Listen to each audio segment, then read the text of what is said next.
Welcome to the session on nutrient density, measuring food for nutrient density, which is a topic that I am incredibly interested in at the moment.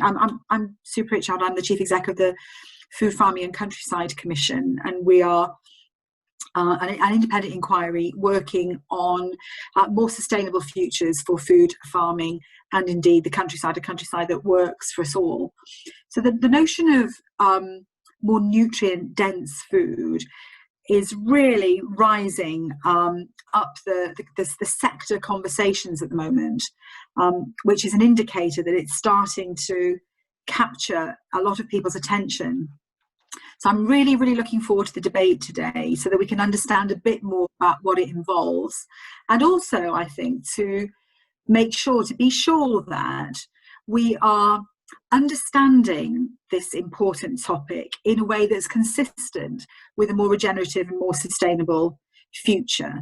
I fear, as a little sidebar, that sometimes phrases like this can get co-opted and used in ways that are perhaps not quite as we'd first intended. So hopefully this session is going to increase our awareness of the importance of growing and eating nutrient-dense food, and also how we might measure that, how we might understand that. We've got some brilliant speakers, got some of my favourite speakers, my favourite people in the world on this session today. So Elizabeth Westaway is an international public health and nutrition specialist who's worked as a practitioner, researcher and consultant across sectors in academia, in NGOs and in the UN on health and nutrition, food security and agriculture projects. You have a doctorate in international development from the University of East Anglia, and Elizabeth was on the steering group of the People Food Power and Nottingham Good Food Partnership. And then we have Jillian. This is not in the order that you're going to see them, but it's in the order of my list. So we have Jillian Butler, who has spent over 40 years working with livestock farmers, mostly focusing on animal feeding.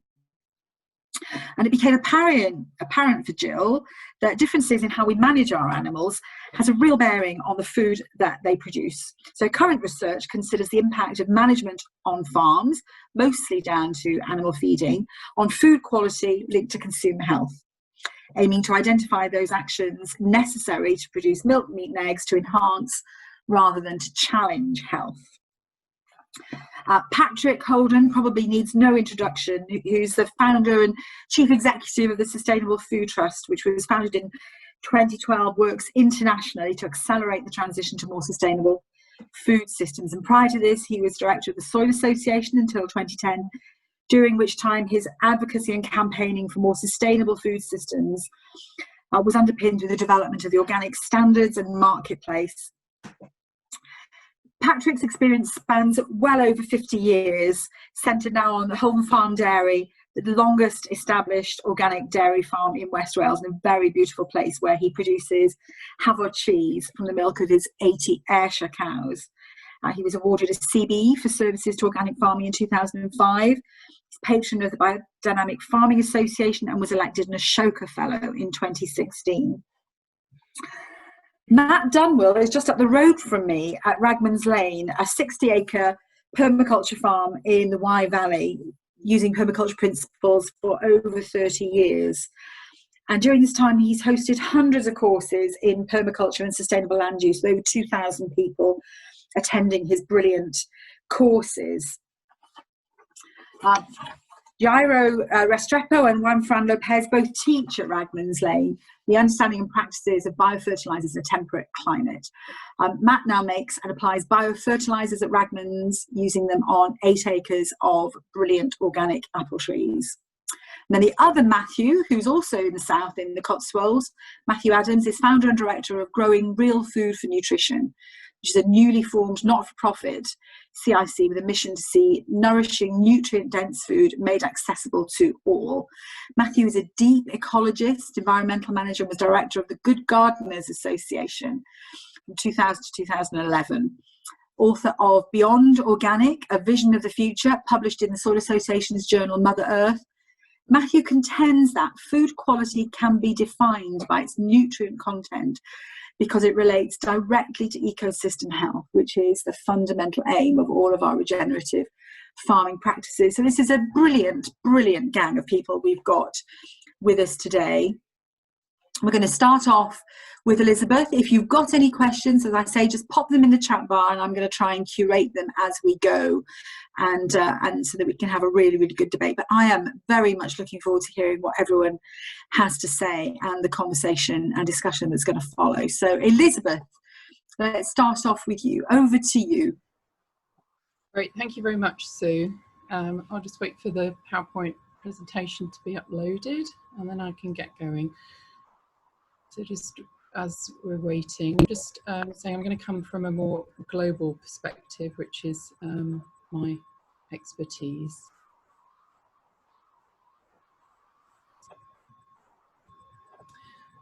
Right, so the world is facing several concurrent emergencies, including health and the double burden of malnutrition. Next slide, please.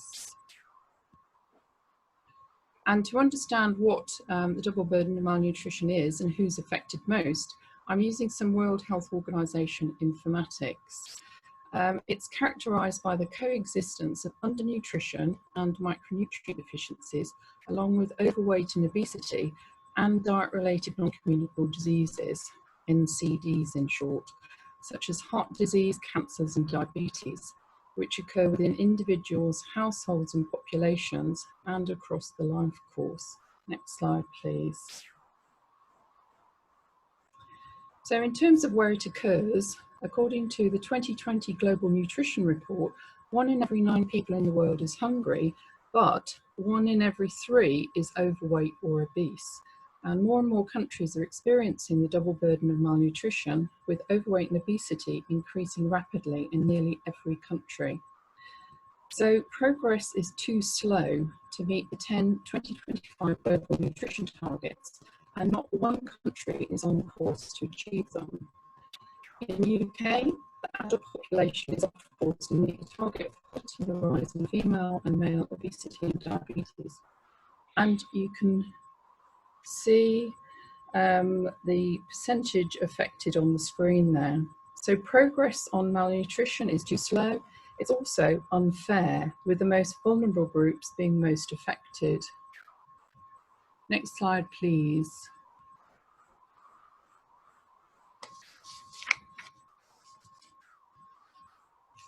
Next slide, please. Thank you. So why should we act? Nutrition improves maternal, newborn, child and adolescent health. It improves school and education performance. It supports stronger immune systems, particularly essential for COVID-19, and it reduces the risk of diet-related NCDs. So addressing the double burden of malnutrition is key to achieving the sustainable development goals. And that's not just SDG 2, which is about zero hunger. Can you put, that's it, yeah, keep that slide.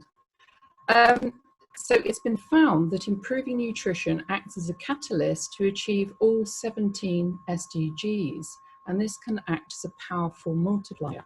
Countries also face huge economic burdens from diet-related NCDs, and case in point is in the NHS.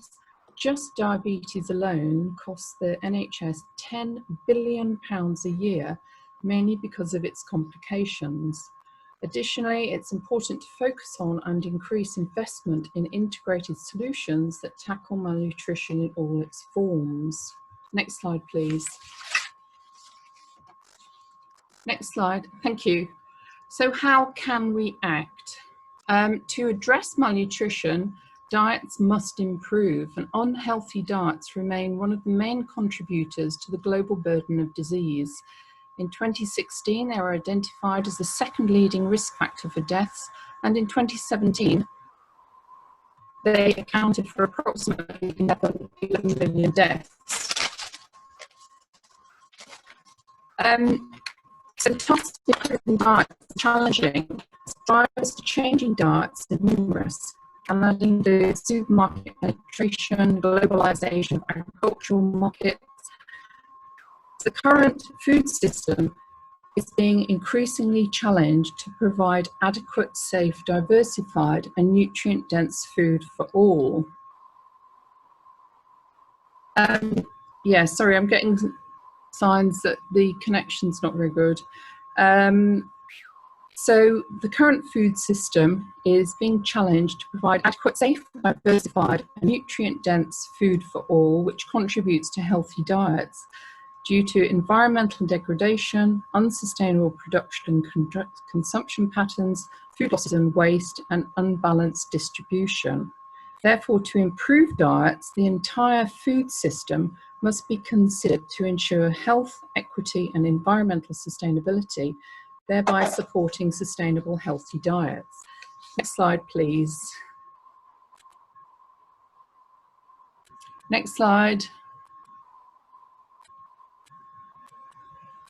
So what are sustainable, healthy diets? Well, you can see from this definition, this is from the FAO and WHO 2019 report, Sustainable Healthy Diets Guiding Principles. So sustainable, healthy diets comprised of healthy and sustainably produced local seasonal food, ideally organic, can improve human nutrition and health outcomes. And in addition, it can also support the paradigm shift to Latin farming practices such as agroecology, agroforestry, regenerative agriculture and permaculture to restore soil health, increase nutrient cycling, and improve planetary health. And it's therefore essential that healthy and sustainably produced food that nourishes is our right and is the most accessible, affordable, desirable and easy choice for all. Next slide, please. Next slide. Next slide, please. So I want to leave you with 6 principles of low-impact, sustainable, healthy diets that can help mitigate climate change and are highlighted in this infographic from the 2017 World Wildlife Fund report, Eating for 2 Degrees. So, number 1, eat more plants. Number 2, eat a variety of foods. 3, waste less food. 4, moderate your meat consumption, and that's both red and white, so go for less but better quality. Buy food that meets a credible certified standard, such as free range, fair trade, for life or organic. And 6, eat fewer food that's higher in fat, salt and sugar, and drink plenty of water. Thank you very much. Thanks, Elizabeth. And I'm sorry the quality was a bit dodgy there. Perhaps we can maybe come back to some of those points at the end of the session if people have got any particular questions. So I'm going to suggest that we motor on to Matthew straight away, and then maybe see if there are any questions popping up that are not technical ones after that. Matthew, do you want to take it away?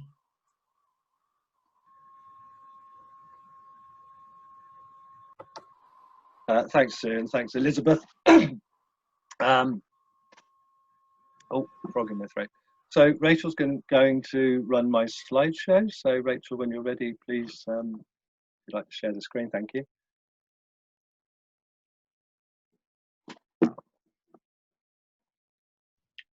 Sorry, I shut it down after you'd practiced, so just... Okay, I tell you what, this technology thing, you know, is great when it runs smoothly, but when you get a few hiccups, I think we've just got to settle down and just accept that these things happen. So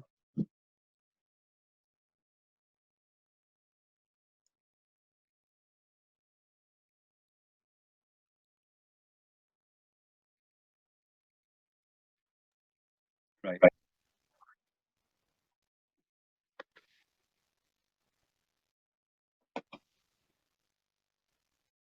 Okay, good. Thank you, Rachel. So I wanted to start with this picture to introduce Growing Real Food for Nutrition, which is a CIC that has been set up just in July of this year. So I'm a co-director, my partner or another co-director, Julie Doherty, and I'd like to acknowledge also the help and assistance we've had from Elizabeth Westaway and in getting us to this point. So I feel that, as Colin Tudge mentioned and reminded us in his opening speech for this whole NRFC, that he's encouraging the idea of enlightened agriculture. And so I just thought, sorry, I just saw somebody say, what's a CIC? So yes, it's a community interest company. It's a not-for-profit community interest company. So under the banner of enlightened agriculture, I think the pursuit of understanding nutrition fits well with trying to encourage a more enlightened agriculture. And I've started with this picture because it, for me, highlights two ways of understanding nutrition. And so on the left side, we've kind of got where we are today, where the majority of food is dependent on chemical fertilizer. We've created a whole industrial agriculture around that. It's had temporary success and made some people a lot of money. You notice the pound signs hanging off the leaves there. So as we've been focused on the economics of farming and increasing profit, we've sort of neglected the interconnectedness of what that means. So when we look into the soil of plants that are grown this way, the soil is being destroyed. And that represents a destruction of soil ecology. And alongside that, we've got the we have industrial processes that are polluting the atmosphere in order to produce chemicals, and in so doing are releasing CO2. And there's also a greater burden of ill health from diet related diseases. And so that picture is kind of represented on the left side. And then on the right side is kind of a picture of where perhaps we might like to get to under the idea of enlightened agriculture. And so we can see there that we've got a healthy soil that is full of microorganisms. And the result of having microorganisms in the soil to work symbiotically with the plant is a way to increase the nutritional quality of those plants.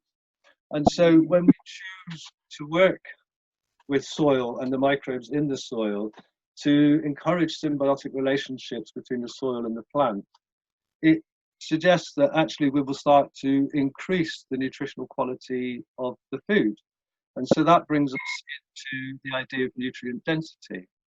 So the principle of growing nutrient dense food is that a plant produces carbohydrates, and the plant will give between 30 and 50% of this carbohydrate to the organisms that live in the soil. So that is food for microbes. Now the microbes in turn will help to increase the supply of mineral elements from the soil, making it more available to the plants. And so the plants, when they need minerals, get it with the assistance of the microbes. That increases photosynthesis, which increases carbohydrate production, which increases food for the microbes living in the soil, which increase in abundance. So life is now being increased, and the number of microorganisms to the point where more nutrients are fetched for the plant. And so it's been said that it's possible to increase photosynthesis by a factor of 2 or 3 times when this happens. So I'm just being reminded that I'm taking so the principle of nutrient density is to balance soil chemistry and ensure that there are microbes in the soil. Rachel, could I have the next slide, please? So I want to give a demonstration of how we can measure nutrient density using just a very simple tool called a refractometer. And after the ORFC earlier this year, I ended up on Radio 4 demonstrating that. So Rachel, can we please play the video to give a demonstration? Well, we're going to do these two carrots, which are different. Simon and I are going to test them. Yeah. So we've labelled Not all carrots are the same. They're not the same, no. Let's forget the labels. Let's look at what the nutritional value is. Okay, so I've tasted sample one. So sample one. So I could very quickly test that. At the moment, the tester that I have to cut a slice of carrot, and then I crush it in my pliers, and I put just a few drops of liquid onto the handheld refractometer, close the lid, and there we go. Within about a minute, I'm now taking a reading, and this reading is, I've got a score of 6. I like sample 2 better. It tastes better to me. Simon, okay, let's go with that. Sample 2 scored a 9 and sample 1 scored a 6. Is an organic carrot always more nutritious? There's no guarantee, I'm afraid. Really? Could you see this at a point of sale? Would I be able to test the carrots in the shop? Yes, that's what we'd like to move towards. So the evolution of the Brix testing, which is quite basic and crude, is that we're developing a scanner. It's called the Bionutrient Meter. It's been developed in America, and we'd love to bring it to the UK to contribute to the research. It's an open source project, so it's a project that's in development, and we'll be asking people to get involved with either doing the Brix testing, or the next stage is with the Bionutrient Meter to be sending us samples so we can find out exactly what's in the food, match that to the scan, and then people can scan the quality.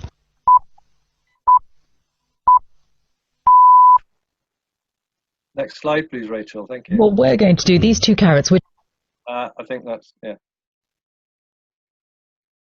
Can we go to the next slide?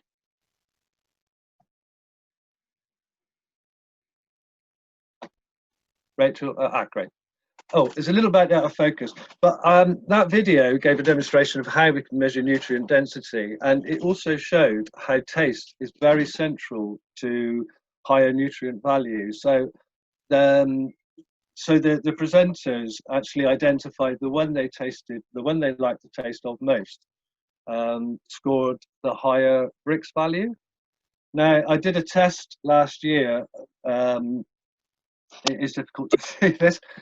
I did a test last year and visited about 20 growers, and I tested carrots, spinach, tomatoes, lettuce and kale. And the results I found, according to the Brix table, where it gives 4 general quality values. So we've got poor, average, good and excellent. So when you take a reading from the refractometer, the Brix reading, you will use that number to place into one of 4 categories. So it's poor, average, good or excellent. So for carrots, see that most of the carrots I tested were of average quality according to the reading, but I did find one that was very good, and that's an example of how the Brix can measure. It's a crude measure of nutrient density, and for me, it marks a question mark as to what is possible. And where we need to get to create higher nutrient density. Some of these foods were organically certified and biodynamically certified. One of the best examples came from an organic garden practicing agroforestry. Now, I'm just seeing a question there about the scientific basis for this. What Brix is doing, it's a general crude assessment tool that measures the total dissolved solids, and the total dissolved solids in the plant juice. So that includes the carbohydrates, the minerals, the trace minerals, vitamins and secondary nutrients. It's an amalgam of everything together. So it's a very rough assessment. Later on in this talk, although he's had to cancel, we were going to hear from Dan from America, who's developing the Bionutrient Meter, which is going to add a lot more science to the measuring of nutrient-dense food. Can we go to the last slide, please, Rachel? I just wanted to think about what is nutrition. And here we have, on the left side, we have a label telling us what nutrition is, and on the right side we have a plant telling us what nutrition is. I was going to talk about my experience as a craft cider maker here, because I know that from one season to the next, apples can contain more sugars depending on how that season, depending on the weather in that season.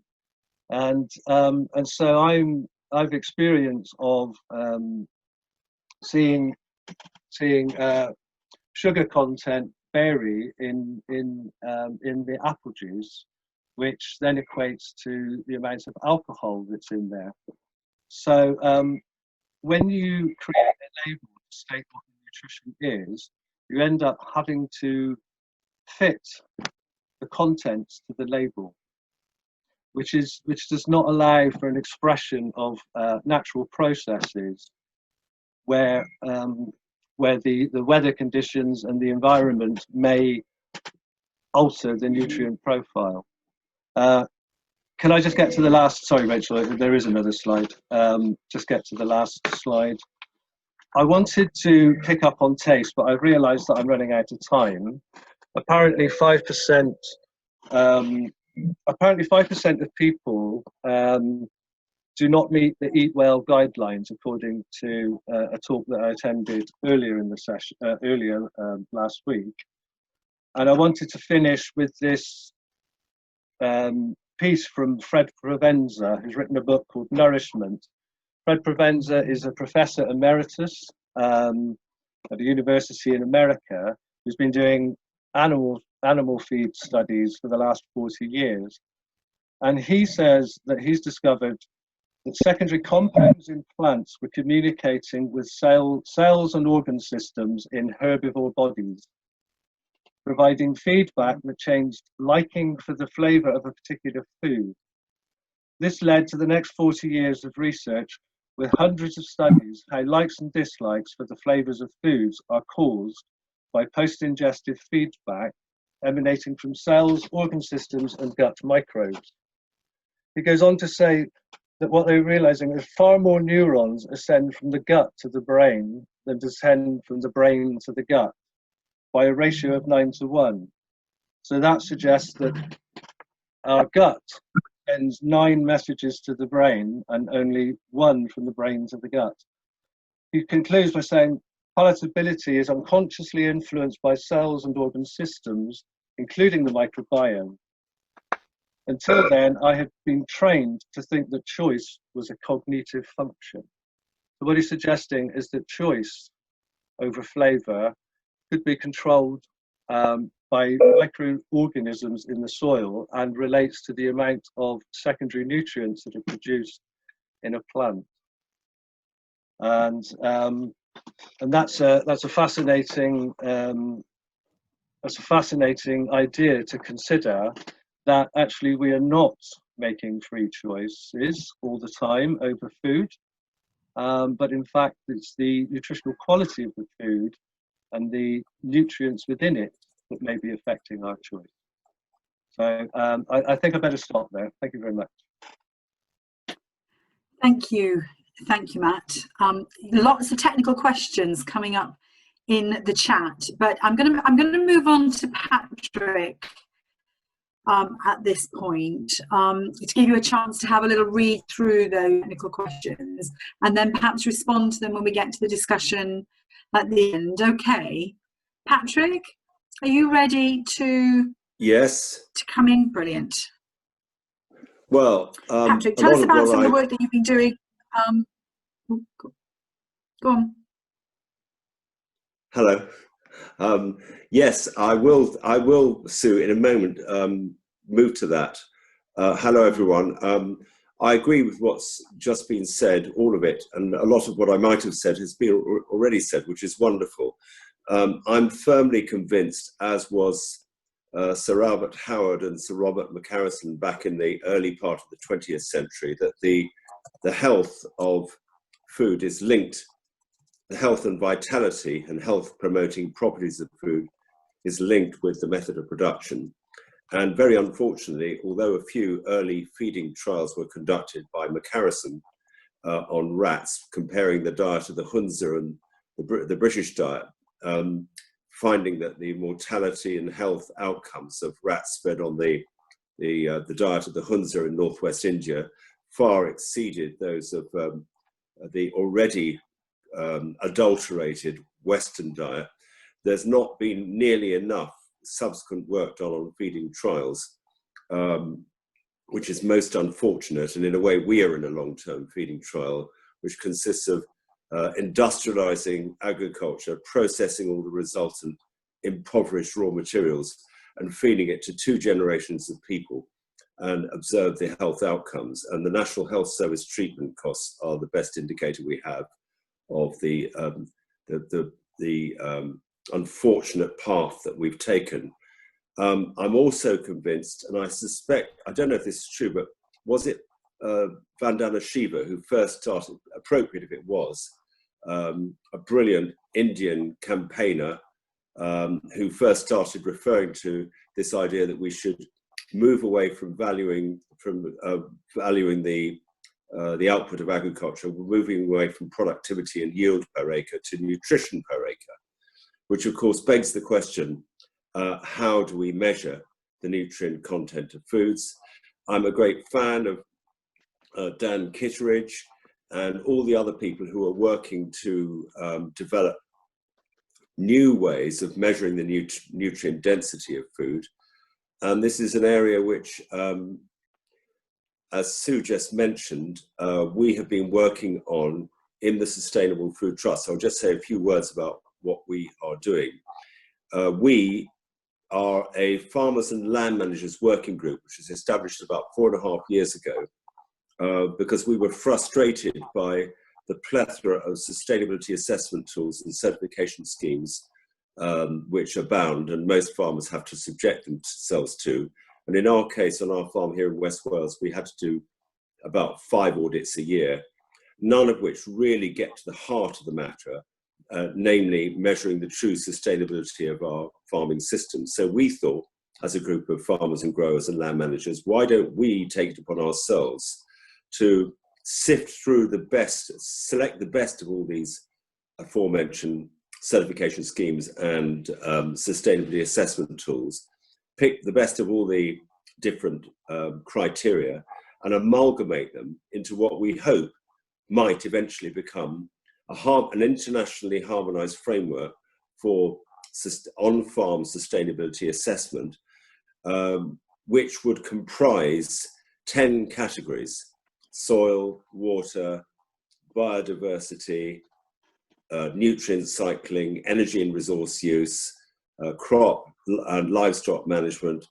social and cultural impacts, and of course, productivity, as I've already mentioned, and profitability as a starting point, because of course you could just rewild your farm, but it wouldn't produce any food, or it would produce some food, but probably not as much as we need to feed the world. So that was the framework we've been working on. And within the social and cultural impacts category, we realized that actually we needed to adjust the productivity with a new way of coming to understand its nutritional value and therefore its health promoting value. And the conversation started, which as we've just heard, with a Brix test as being one of the metrics that we might use to measure the nutrient density. And I think you could say that a Brix test is probably a proxy for some, but not all, the subtle micronutrients, secondary metabolites, and other health promoting properties of food that is produced in a healthy way, and certainly better than doing no test at all. But then I met Dan Kitteridge, who sadly can't present this afternoon, but we've just heard quite a lot of the components of his work. And it would be amazing if Dan's work on collecting the data derived from multiple food samples eventually ends up at a sufficient bank to be able to start to use as a framework against which we can assess the nutrient density of all the foods that are produced. And I, for one, think that if his project comes to fruition, it would be a wonderful new way to measure nutrient density. As I'm sure everyone else following this knows, there have been many different other ways of measuring nutrient density which have been explored over the years, and I'm sure they've all got something to contribute. Some of them we looked at in a report which we published in 2000 when I was heading up the Soil Association, looking at the difference between nutrient quality of organic and conventional food. But I think the problem with that report, it was actually put together by an Australian man called Shane Heaton.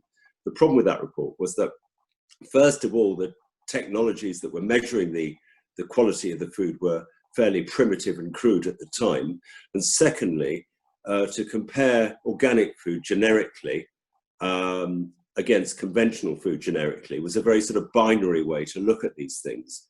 And of course, within organic production, there are a huge variety of different production systems, and again, within conventional production. So we were never going to get a very clear organic food is better for you nutritional outcome from that research, even though there were strong indications. But I think now, with this emergent technology, where we can start to look at the subtle emissions of food, as well as measuring its nutritional density in other ways, there's real hope that we can make this historic shift away from measuring yield per acre towards measuring nutrition per acre, which surely must be the way ahead. And I'll just end on with a couple of anecdotes. The first involves pigeons, mainly pigeons, but also rooks. We stage an annual feeding trial on my farm. We grow oats, peas, and barley, or oats and peas in a mixture, for combining to feed our winter, to provide about 50% of the nutrients that our cows eat in winter. And across the hill from us is another farm, conventionally managed, which has also been growing cereals. And what is really fascinating is that come harvest time, we experience a kind of Glastonbury for pigeons and rooks, with all the pigeons from the surrounding, I'm not sure how many miles, getting it out on the bush telegraph that there's some fantastically tasty, delicious oats and peas awaiting harvest, and come and get them. Whereas on the opposite hill from us, hardly any birds gather. And I think that's because the birds know. They know best. And animal feeding trials is not a very scientific one, but it's the observation is really powerful. It does lead one to conclude that actually the farming system is the critical influence on nutrient density and taste. And that's the other point I'd make to conclude. And this sounds like a shameless advertisement for our cheese, so I won't even name it. But I'll simply say that we had occasion last week to taste 4 different cheddar-style cheeses, one of which is ours, and the other 3 were very good cheddars, but not produced using regenerative, sustainable, or organic, call it what you want to call it, farming methods. And I think the difference in taste was not because of the excellence of our cheese making, although excellent it is, because the other cheesemakers make very good cheese as well. I think it was the quality of the milk. And I think that the subtle differences in the compositional quality of milk, not the protein, fats, and all those sort of crude nutrients, but the subtle nutrients, which our palates are able to detect, are actually probably the most advanced technology we have yet for measuring nutrient density. So I will stop there.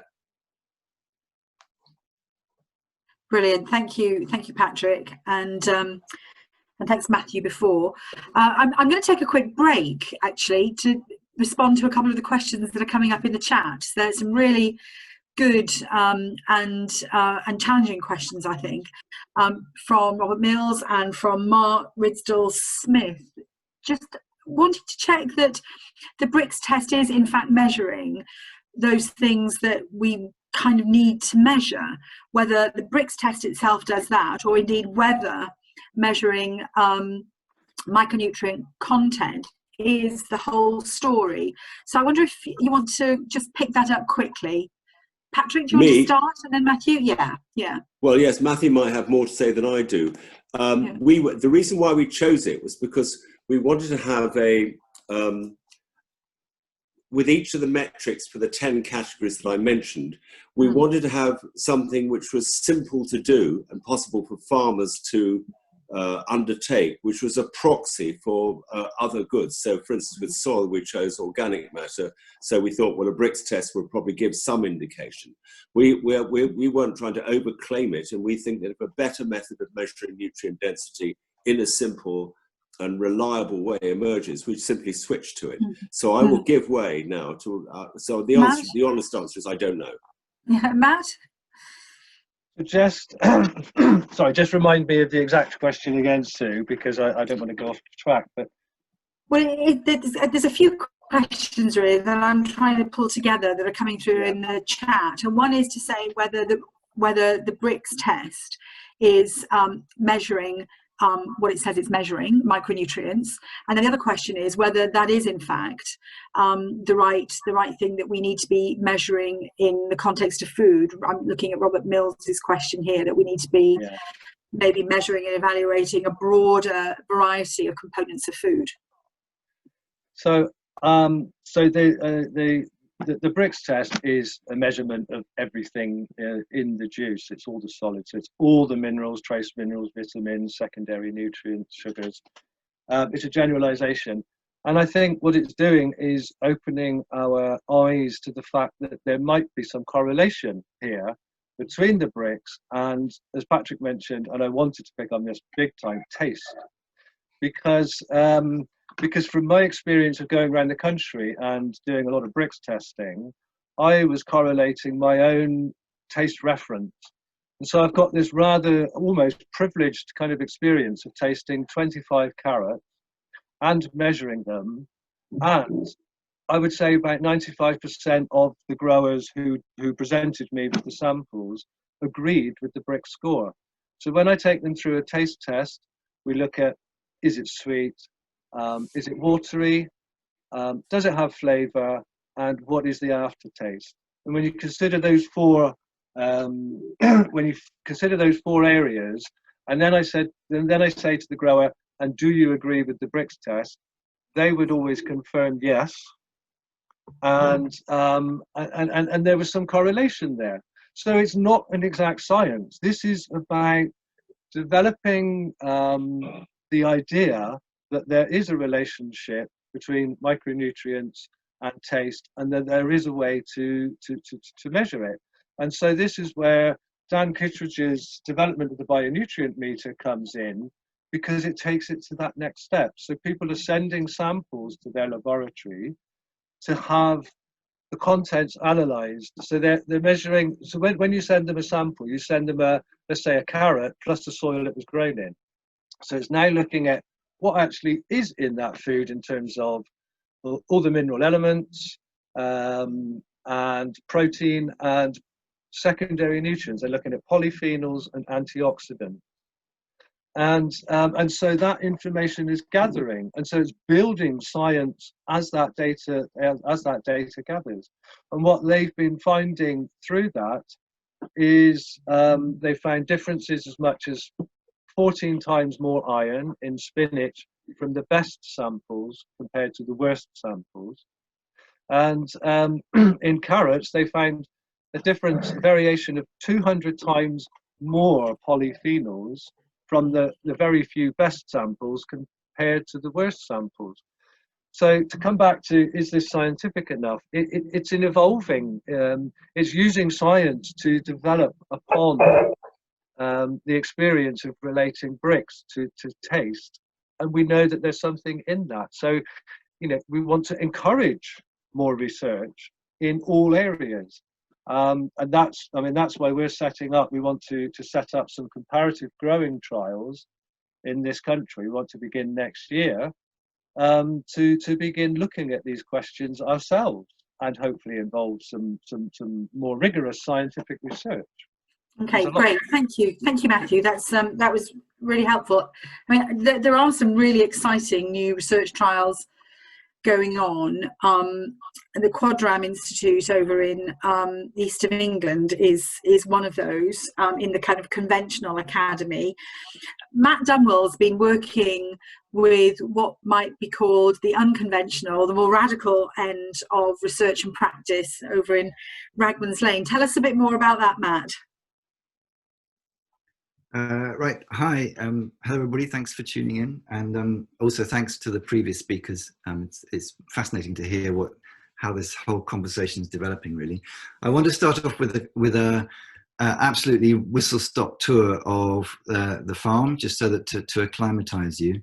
So I'm hoping that you can start to see a video. So I farm at Ragman's Lane Farm. It's a 60-acre organic farm in the Forest of Dean. We have grazing that's run by Simon Cutter, who has a sort of holistically managed approach. We've got 2 acres of veggies. I manage 8 acres of orchards with about 900 trees. Steve Pickup, Patrick Holden's fallen over. No, sorry.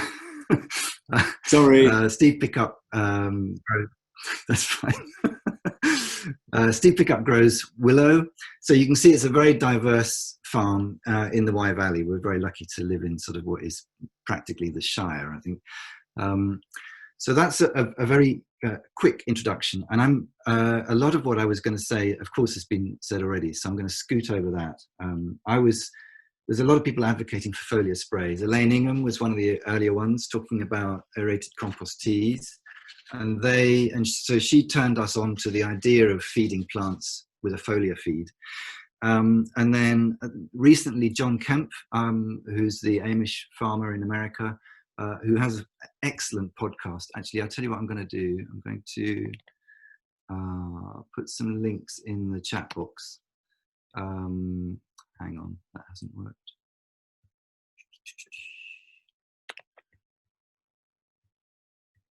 Oh, yes, it has. That's good. Right. So John Kemp has something called the Regenerative Agriculture Podcast, which I'd highly recommend. So we were sort of finding our way into all of this. And then we came across a guy called Jairo Restrepo, and he is a Colombian farmer, but also a scientist, practicing in Brazil as well as Colombia. And so he bought his scientific training to, he sort of saw an epiphany because he was working on pesticides and how to make them smell nice so that you could spray them more. And he had an epiphany and sort of thought, how do I bring my scientific knowledge to really unlock sustainable regenerative farming? And so he worked for about 30 years, and he's quite well known in South America, on these anaerobic ferments, which we've now adopted at Ragman's. And so very, very briefly, what they are, I mean, because when I talk about anaerobic ferments, everybody who's done the aerated compost teas that Elaine Ingham's talking about goes, oh my God, you know, that's the big no-no. You can't have anaerobic ferments because you get E. coli and God knows what.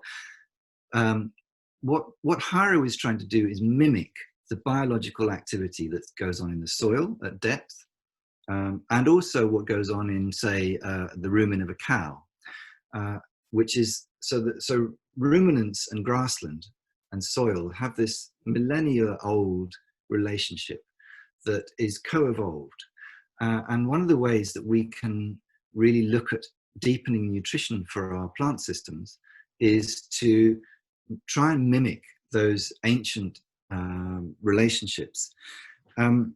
So what Jairo will do is he'll take a biology either from a forest floor or from the rumen of a cow, put it in a big blue barrel. Let me just put this up so you can see. Let me just show you. So this is that's Jairo there, and he's one of the things. So you can see the barrel there. So he's got what we might put in the barrel there is water as a carrier, milk, molasses, ash, cow dung. So the dung is actually providing the microbes. the molasses is providing the energy for the microbial ferment. The minerals will come from the ash. You can put rock dust in, and the milk steers the ferment towards a lactofermentation. So if you've got lactobacillus and lactofermentation, you're likely to suppress bad microbes and encourage good microbes, as much as you would do with yogurt or sauerkraut. So these are the little tricks that you have. And what Hiro is arguing is that because photosynthesis is providing the plants with sugars, and either through legumes or through microbes in the soil, there's nitrogen being bound into the plant as well. About 98% of what the plant is built of is free.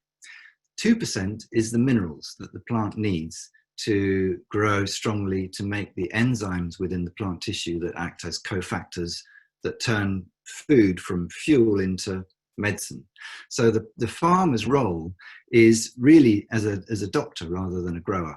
That's where I'm coming from anyway. We need to make sure that we've got that diversity of minerals in the soil.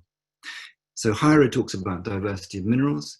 He also says what the plant needs ideally is a constant supply. So in synthetic farming, you tend to get 1 or 2 big hits of synthetic fertility a year, which is extremely unnatural for the plant.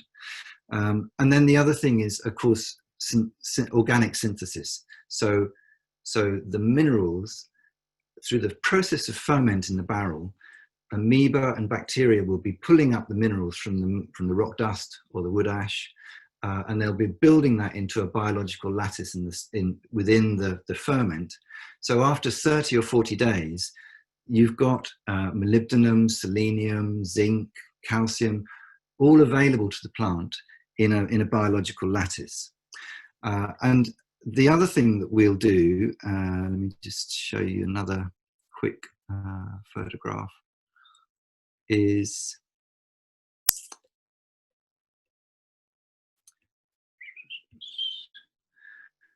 so these are barrels, and the labels are too small to see, but one of the things that you can do is, once you've mastered the act of anaerobic fermentation on the farm, you can do your soil tests. So our orchards at Ragman's are particularly low on molybdenum, and one of the things you can do is buy a molybdenum sulfate, and from the labs they'll just send you a salt, which they say just spread that out on the soil. But you can mix particular minerals into your ferments, and in that way you can create a molybdenum-rich ferment, a zinc-rich ferment, all sorts of different minerals that you can make.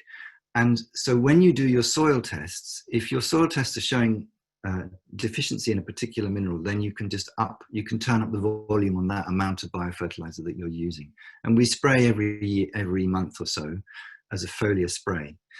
And so you can use rock dust as a sort of catch-all, but you can get a little bit more scientific if you want to steer your ferments in that way. And the really nice thing is the amount of minerals that you need is absolutely tiny compared to putting them on as salts, because they're used very, very efficiently.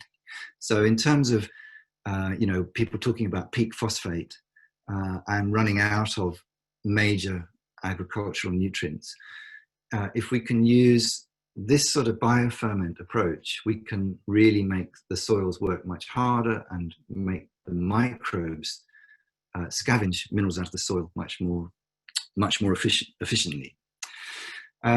So how do we do this? We will, let me just show you one more slide. I'm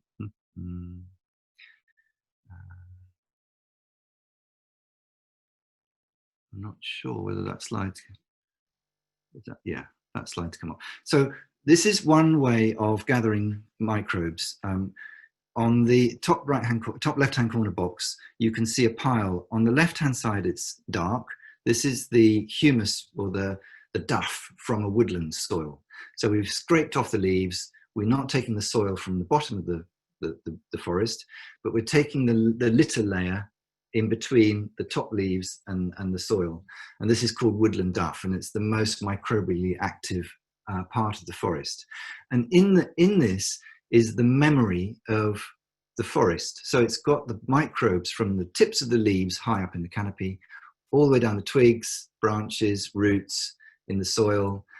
So this forms a very, very wide sort of microbial memory of your local living soil.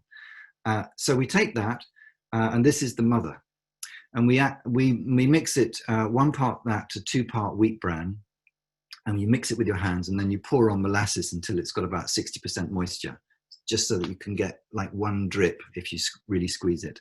And then you pack it into a bucket as tight as you can, put the lid on, and it's an anaerobic fermentation. So it's going to go from aerobic, when you're mixing it, into anaerobic. So all the different types of microbes are going to explode in population and then go into extreme situation where they sporulate. And that sporulation is one of the key things. So when you use this this mother in a biofertilizer, so you're now putting it in a barrel with water and molasses, similar to the picture I showed you. The different cycles of microbes in the barrel are going to produce tons and tons of waste material from bacteria that have grown, reproduced, and then died. And it's this waste material that's full of vitamins, hormones, all sorts of plant nutrients. And so at the end of your ferment, you have a sort of pale orange, quite oily liquid, which is amazingly unsmelly, smells quite sweet. And that's what you dilute sort of 1 to 10 and spray on your plant. So that's basically a biofertilizer course, which should take a week, packed into about 7 minutes. So I want to just wind up. We're pretty much out of time. I think one of the things we've got to do is regenerate degraded farms. All farms are degraded. So we need to regenerate degraded farms. And that we can do through feeding the plant. And then the plant will go into a higher photosynthetic state, as Matthew was talking about. It will produce more sugars and lipids, which it's going to sweat out into the soil. And the lipids will actually form the glomalin and the deep-rooted soil carbon. So it's going to be, fat plants will save the world is one of my sort of war cries. We need to build system health, and we need to carry on that optimum functionality through regenerative maintenance, through management. So that's my quick take home. Just 2 quick things. Jairo Restrepo, who I talked about earlier, is going to be a keynote speaker at the Oxford Farming Conference next year. So he's just confirmed. So I think that'll be really, really interesting. And Juan Fran, who I've put his website up on the chat box, Juan Fran and I will be teaching a biofertilizer course between now and Christmas. We haven't tied down a date, which is very frustrating. But between now and Christmas, we are going to be teaching an online biofertilizer course, so that if you want to be involved in that, please send me an email. Okay. Thank you, Matt. I'm putting my name down for that immediately. That was really, really fascinating, and lots of good questions coming through in the chat. So I'm going to give you a moment to have a little look through those questions that are directed to you, ready for the discussion in a short while. But before we get there, we're going to hear from our last speaker, Jillian Butler, who's been doing some brilliant research with Pasture for Life Association farmers, of which I am also a member. Jill, are you ready to get started? Jill, are you there? Yes, I am there, but I was there you are. Great. Excellent. Yeah, I share my screen and we can get going. While this is loading up, I maybe say a bit about the Brix, because in my experience of using Brix, it has for assessing colostrum quality for dairy calves, and it does measure more than just the sugars. It looks at the total solids that are in there. before I start going through everything, has my first slide come up on the screen for everybody to see? Yeah, that's good. Yeah.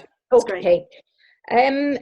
Completely different tack now. I am going to talk about taking it from the plant to the animal in terms of the food we produce. We've done a lot of research looking at how we manage our animals on the nutritional quality of the milk and meat and eggs that they produce. Number of funding bodies that have helped us with that, not least the EU and DEFRA, also Organic Valley in America, and the Sheep Drove Trust here in UK. But before I start talking about our findings and what we've discovered about the changes in nutritional quality, I need to do a bit of background info, an introduction to the topic.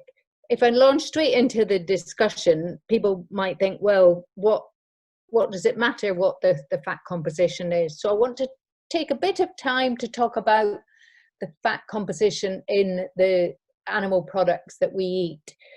And they're mostly from ruminants, our research. And you might think, well, if I'm talking about fat quality from ruminant products, the rumen is renowned for saturating our fat, and all our milk and meat is high in saturated fats.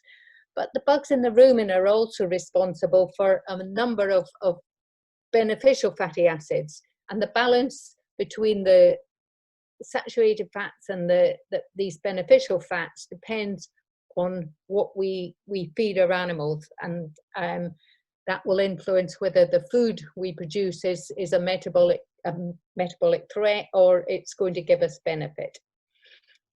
On the screen there, a list of different health traits that can be impacted by a high level of these unsaturated fatty acids. They do give us protection against cardiovascular disease. Some of them prevent different types of cancers, definitely involved in behavior and cognitive function, brain development.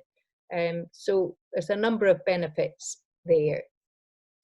We heard before about nutritional recommendations, and I think the nutritional recommendation to reduce fat in our diet, okay, it will reduce calories, and for many people it will have a benefit, but we don't eat enough omega-3 fatty acids, and I'll say a bit more about those in a minute.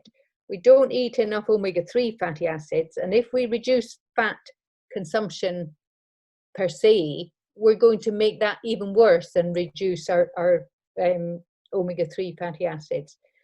And I think it would be much better if we changed the composition of the fat in our diet to enhance the omega-3 fatty acids. Western diets tend to have too much omega-6 fatty acid and not, gremlins creeping in, and not enough omega-3 fatty acids.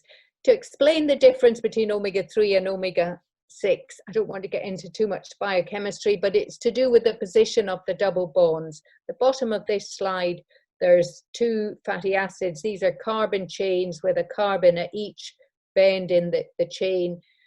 Both of these have got 18 carbons.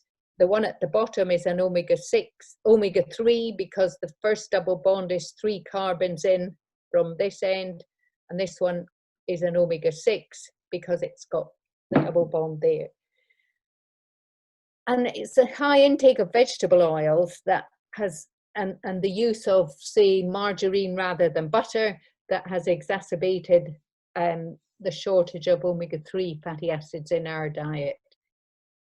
For a total diet, we want no more than 4 parts of omega-6 to 1 of omega-3, but the reality is maybe 2 or 3 times that level. And I think the health threats from excess omega-6 are not particularly well recognized. Hopefully this slide of biochemistry might explain why excess omega-6 interferes with our metabolism of omega-3 fatty acids. Down the left-hand side of the screen, this is our metabolism of omega-3 fatty acids to these long-chain omega-3s that we're supposed to get from oily fish. they share an enzyme system with the metabolism of omega-6 fatty acids.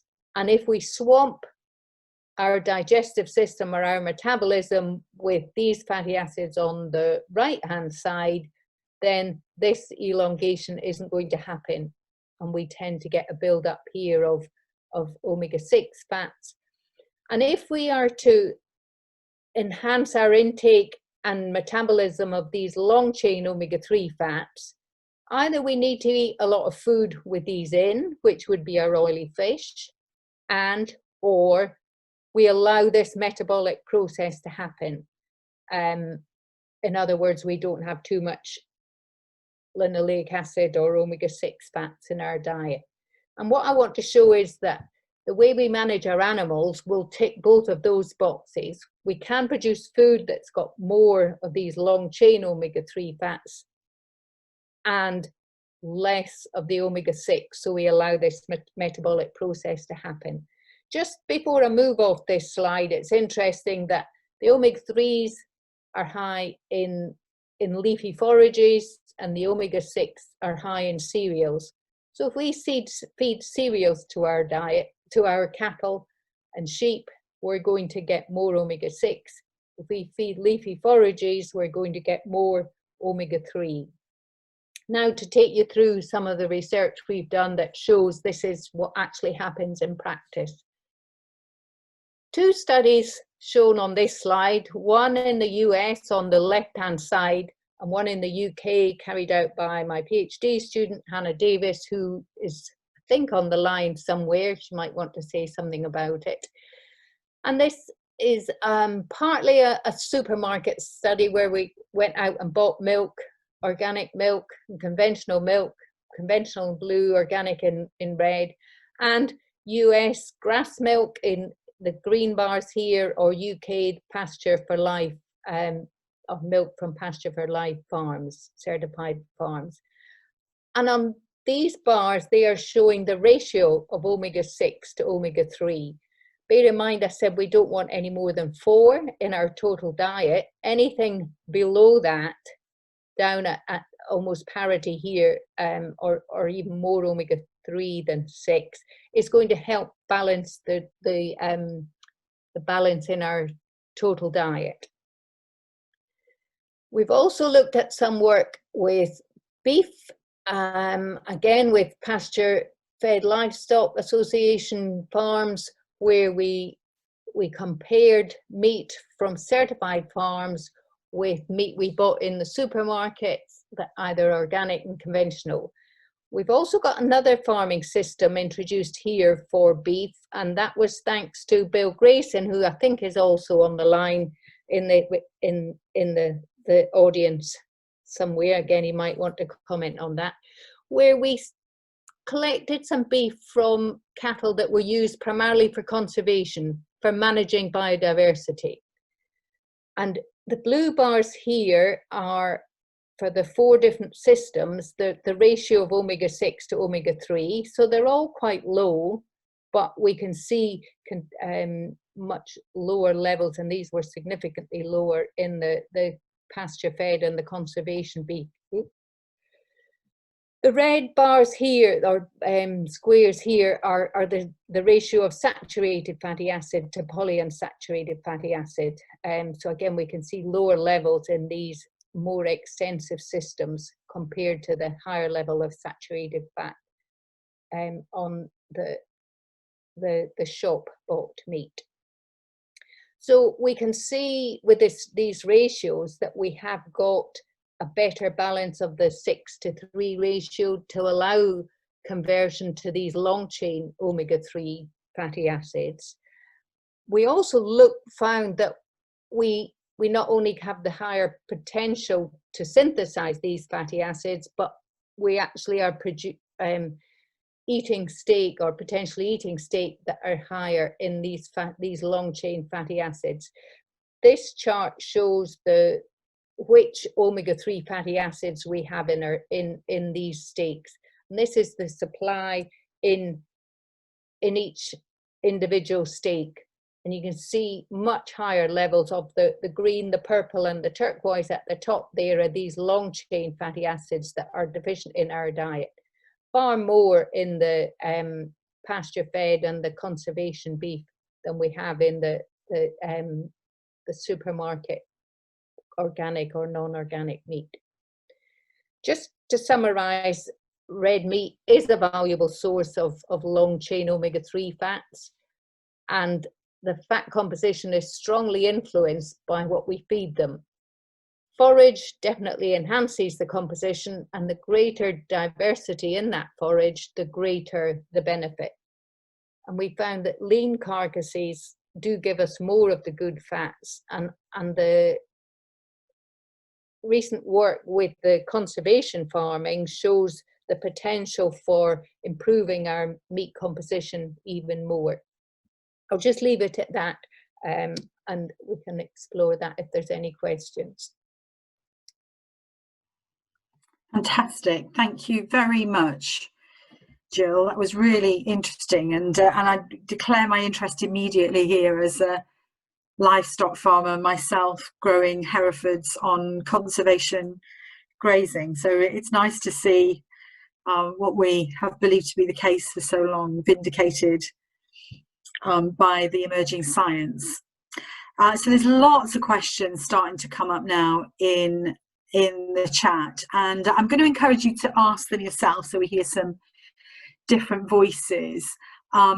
There's been so I'm just picking up a few. So Robert Mills, you've been asking lots of questions in the chat. Is there any one or two that you want to pick up and ask the panel directly? Hi, it was just more the interest in the method, the refractory method before, which I think we sort of covered. Like, you know, don't get me wrong, I think it's fantastic that we're trying to develop methods. And one of the things, so I work in soil ecology, and I'm trying to develop methods which are appropriate for people to measure the activity of soil microbes. And I think it's fantastic that we're trying to do that. I just get very concerned that we end up equipping people with things which are measuring something else than what we're actually trying to measure. I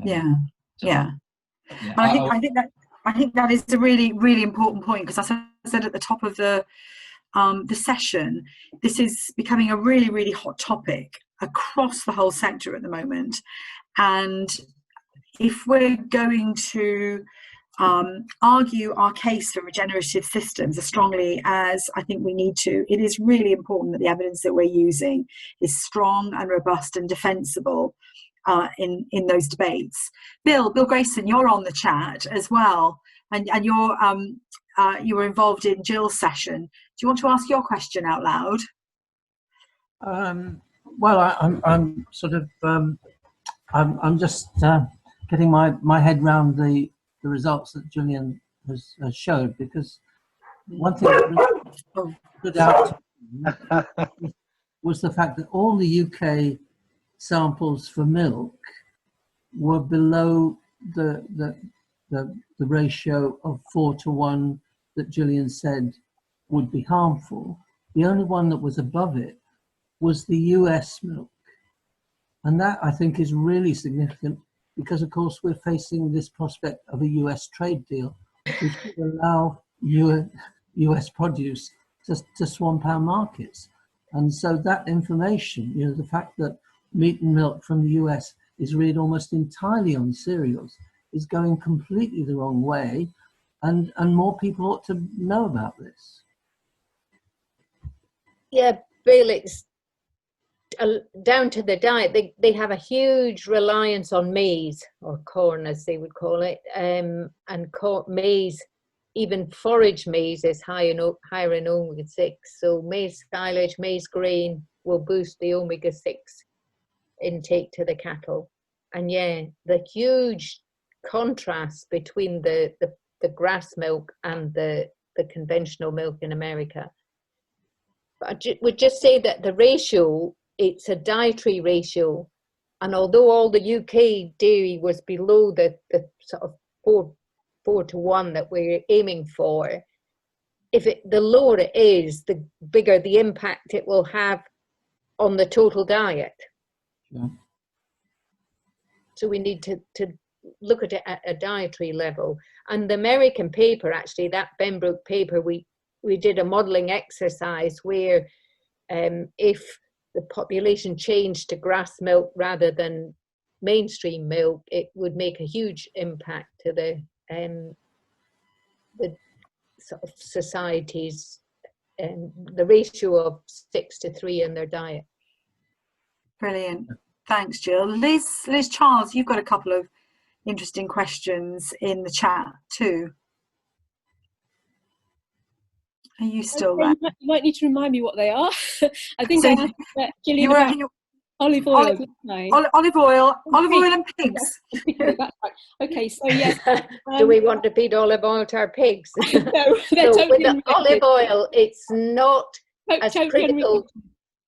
I saw the queries on the question of olive oil.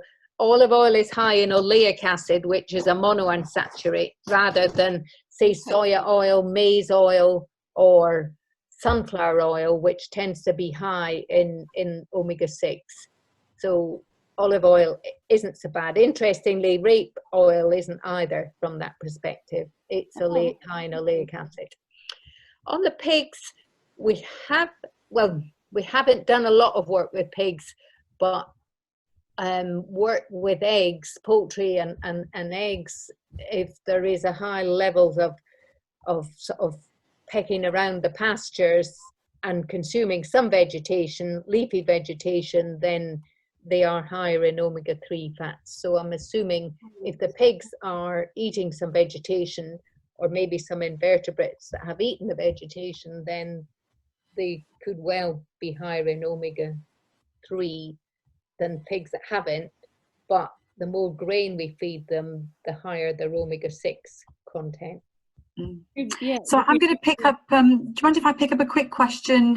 We're rolling down the time now, and I just want to ask Patrick, who's been doing some work with Welsh Government and English Government on the sorts of farming support schemes that that support farmers who are engaged in these farming practices, because what we're describing here is a real transition from a way of thinking about farming and productivity and diet and food that is very, very different to that which has been supported in the past. I know you've been doing lots of that work in Wales, particularly, Patrick, to try and get closer toward a farming support system or a farming investment system, payment system, which recognises and values this. What do you think the prospects are of us being able to see policy move in this direction? Well, I was just thinking about this phrase, living off the fat of the land. Let that fat be fat from grass-fed animals, because then we would not need olive oil or anything else imported from the other side of the world, which is probably bad for us.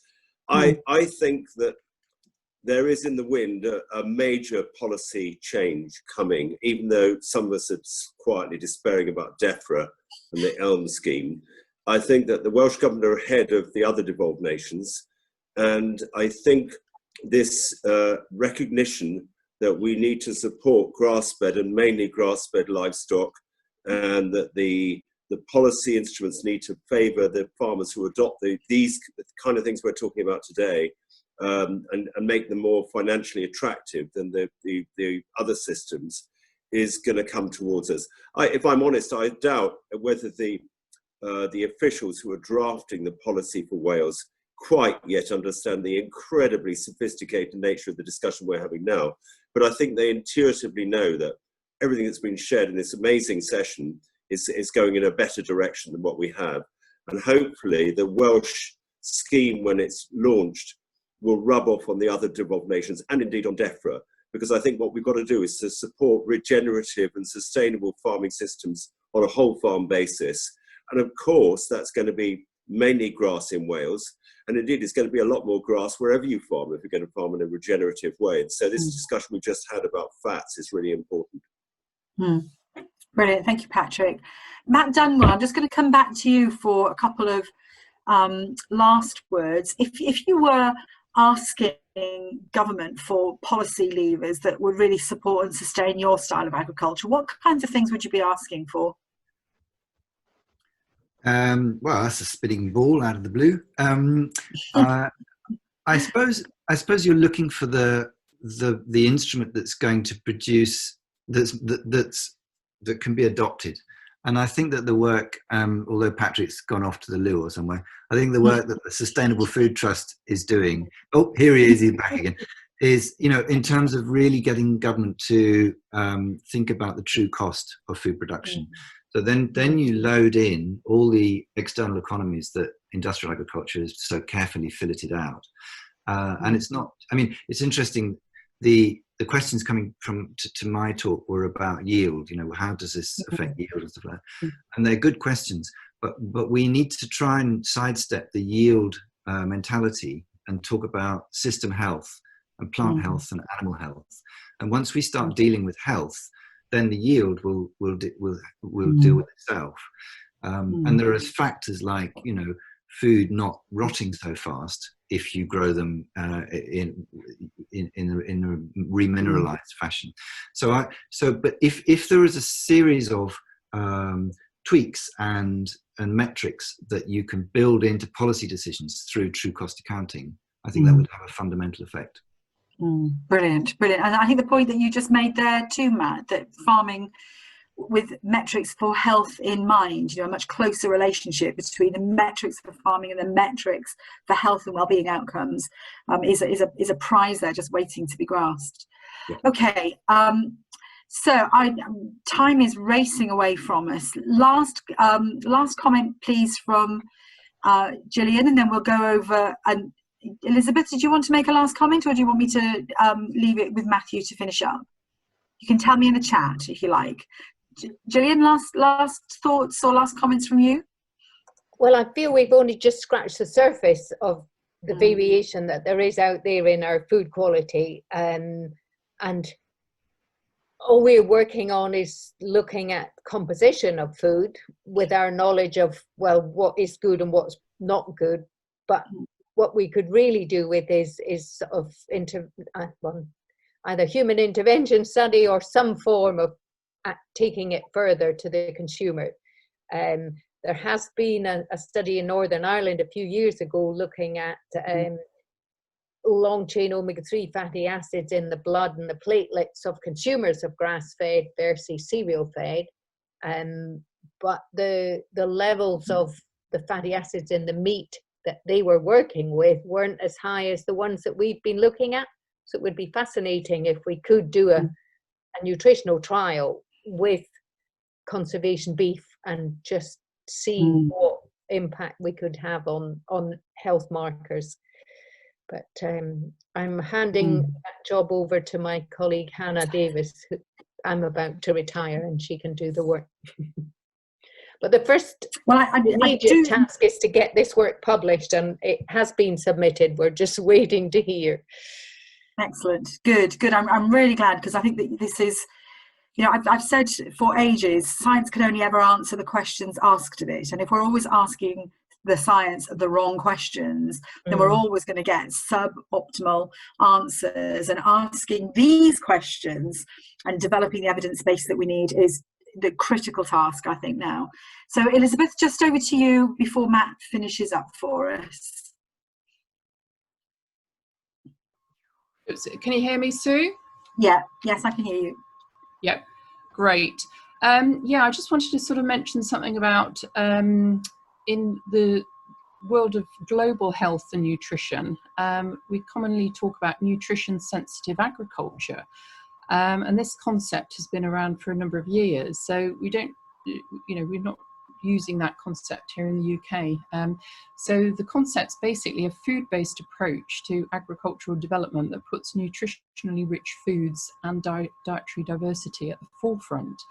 Now, there's a potential risk there of co-option, because it also prioritises food fortification as a way of overcoming malnutrition and micronutrient deficiencies.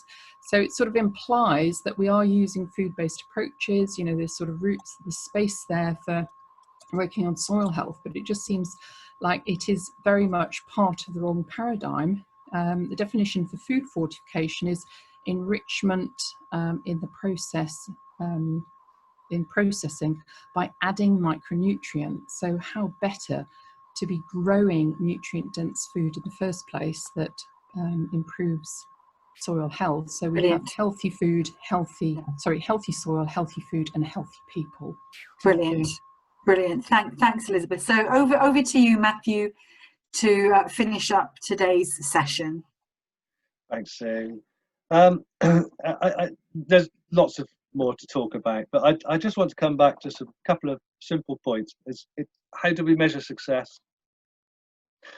And so nutrient density is possibly a tool that can measure success, but what are we looking to describe that success? And the claims for nutrient dense food, when they are reaching into the excellent values, are better taste, increased yields, the complete absence of pest and disease, and increased shelf life.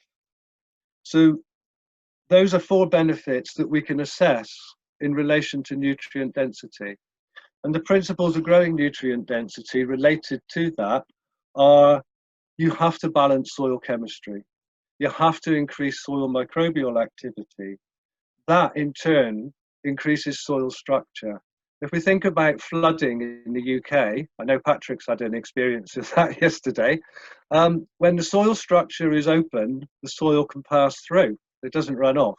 Plus, you're not using the chemicals that can pollute the watercourse. When you increase soil health, it also sequesters carbon.